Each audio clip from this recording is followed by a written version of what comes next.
mungkin belum ditandatangan takut membiayai gitu. Jadi itu prosesnya. Nanti apa sih yang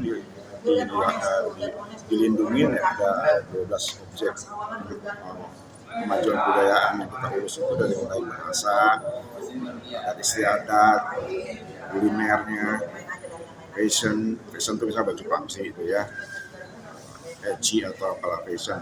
Terus ada tadi manuskrip, ada tradisi lisan. Kita punya tradisi lisan di Depok ini namanya Saidul Hikayat. Ya. Jadi unsur-unsur kebudayaan itu ada 12 yang harus diangkat, termasuk bahasa. Tanpa perda, ya kita masing-masing aja jalan. Saya juga melakukan itu dengan komunitas saya. Bikin kamus saya, bikin buku tentang sejarah, tentang perlindungan aset-aset cagar budaya. Tapi kalau ada perda lebih kuat lagi. Jadi semua dinas yang terkait dengan kebudayaan itu bergerak. Misalkan nggak cuma dinas kebudayaan dan Disporiata ya. Dan kalau ada undang-undang ini, kebudayaan kita lebih maju lalu dimanfaatkan. Itu salah satu kemajuan kebudayaan itu memanfaatkan budaya. Untuk apa? Untuk promosi wisata. Nah, wisata itu menghasilkan duit. Misalkan kita punya aset wisata satu-satu.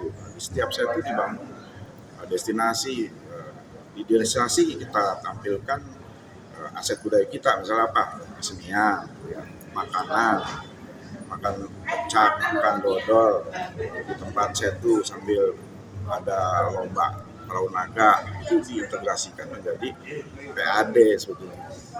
Itu salah satu kaitan pariwisata dengan budaya. Makanya budaya ini harus segera dibikin, itu disahkan. Udah dibikin, saya udah 3 kali diundang untuk ikut membahas itu.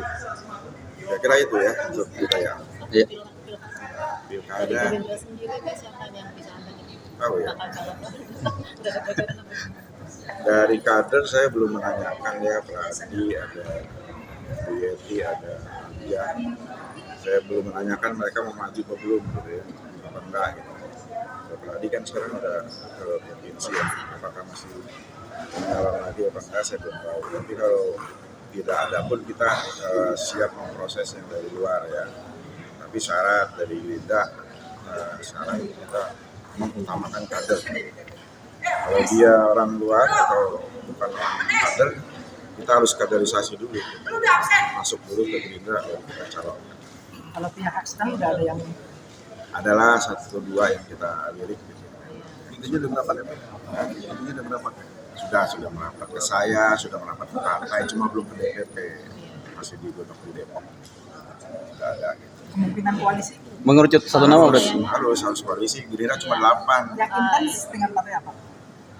Yang udah ada dengan Gerindra dengan P3 ya, terus Demokrat juga ada komunikasi. PKS gimana? Tadi ada Pak IBH bilang udah ada lamaran ya katanya. Pak IBH bilang tadi udah merapat dari Gerindra. Oh, ya, bukan saya kali yang merapat. Gerindra sendiri udah mengerucut berapa nama nih? Baru 2. Boleh di-spill? Ya udah bertahun. Lain 1. Bang SS nih. Ya kira-kira itu. Yang satunya? Yang satu ini yang kira-kira ini cocoknya sama cewek kali ya. Oh, berarti Bu Yeti nih. kira-kira ya Bu Yeti. Ada 2 cewek. Eksternal kayaknya. Tadi. Kalau SS mau masuk Gerindra jadi internal itu. Mantap. Tapi sekarang jangan, ini dia masih PNS nggak boleh, dia harus keluar dulu. Cuma memang dari Gerindra sendiri tadi kita belum rapat ya dari internal siapa nih yang mau maju. Saya pernah nawarkan ke Bu Yeti, ke Pradi, ke Amjang, ya belum ada jawaban. Karena kalau bisa dari dalam, tapi kalau elektabilitasnya kurang ya kita realistis aja ambil yang paling tinggi. Kita pilkada ini figur ya, jadi figur yang paling tinggi elektabilitasnya yang kita dorong. Nah itu yang belum kita dapat angka-angka itu, belum ada survei. Mungkin itu. Ya. Banyak. Misalnya. Bilangin ya. Banyak. Misalnya Ya itu PKS juga udah punya calon, Ya, terus semua pantas lah. Gerindra? Gerindra ada Bu Yeti, ada Pradi masih mau, pernah lagi nggak tahu dah. Ada Anja, ada yang lain lah. Saya nggak mau lah. Ah, Ada Babai, Bang Babai, ada Asbula, ada siapa lagi? SS ya, yang lagi top. harus putra daerah. Enggak juga sih. Enggak. Pengertian putra daerah ya cuma salah satu keuntungan untuk elektabilitas. Tapi kalau tiba-tiba ada dari pusat artis gitu ya bisa aja. Permasalahan yang urgent di Kota Depok apa sih? Infrastruktur, terutama jalan macet, banjir. Banjir. Yang tata kelola ini menurut saya kebanyakan ya Bang ya. Kluster-kluster yang tidak terintegrasi itu akibat pembangunan perumahan yang tidak terkendali, kemudian mengakibatkan kemacetan di jalanan memang tidak bertambah. Banjir pula bagian dari sebab itu. Pengaturan drainase perumahan-perumahan itu saling tumpang tindih. Ya ada perumahan lama, ini ada yang datang ke saya, kompleknya banjir gara-gara perumahan sana. Saya suruh beresin, ya nggak bisa, saya bukan orang PU, saya bilang. Yang saya bisa kasih ini pompa, air pompa. Setiap banjir pompa untuk di jalan sana. Kalau banjir pompa gitu. Tapi kan bukan itu harus ke depannya pembangunan perumahan itu harus diatur juga tata airnya. Dulu kita nggak pernah banjir, sekarang banjir mulu. Banyak rumah malah banjir. Iya, problem kita emang pertambahan penduduk. Kita nggak bisa kelak karena akses ke Depok itu mudah sekarang. Tol ke BSD 20 menit, ke Bogor 20 menit, ke Bekasi 20 menit. Iya, cepat banget. Just masuk sampai Cikampek, just sampai Tangerang. Itu memudahkan akses itu, jadi orang tertarik ke Depok. Tanah mahal pun dibeli. Yang pada ini pengusaha-pengusaha Perumahan ya. rumahan. Nah itu yang nggak dikendalikan. Jalanannya coba masuk ke Geria apa, aduh jalanannya kecil banget. Paksain banget ya. Paksain banget, satu mepet. Tanah segitu dijadiin berapa rumah ya? Kalau pagi kalau kita lihat dari udara, itu kayak semut keluar dari masing-masing sarang, ngumpul di jalan Sawangan. Itu kira-kira bayangan. Ya, gitu. Pak, Pak Dewan himbauan kepada para pemilih di Pilkada Kota Depok harus memilih sosok yang seperti apa sih? Yang penting jangan golput. Golputnya kebanyakan. Misal yang gimana? Ya, giliran ini baru pada ribut di medsos, wali kota begini kemarin pada kemana kagak milih? Milenial kelas menengah, manajer yang kerja di Jakarta tuh tingkat itu dosen pada nggak mau milih tapi ngoceng dulu di Depok macet. Bantulah nyelesain dengan memilih pemimpin yang sesuai.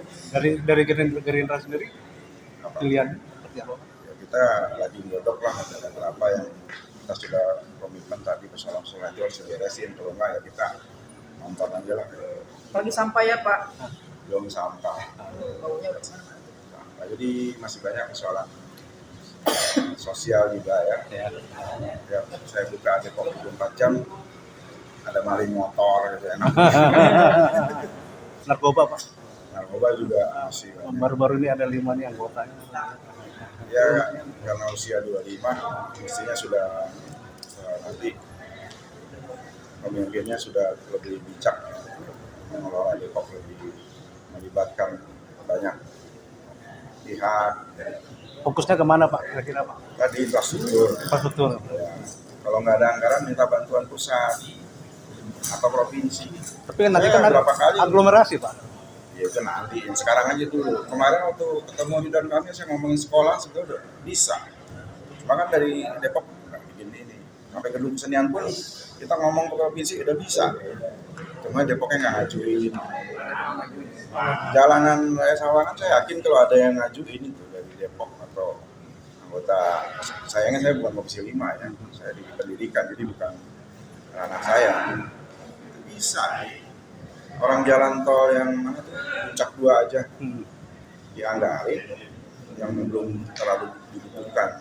Kita kan jelas sudah sangat urgent itu, macetnya ampun ya. Apa kalau PW saya masih mogok ya.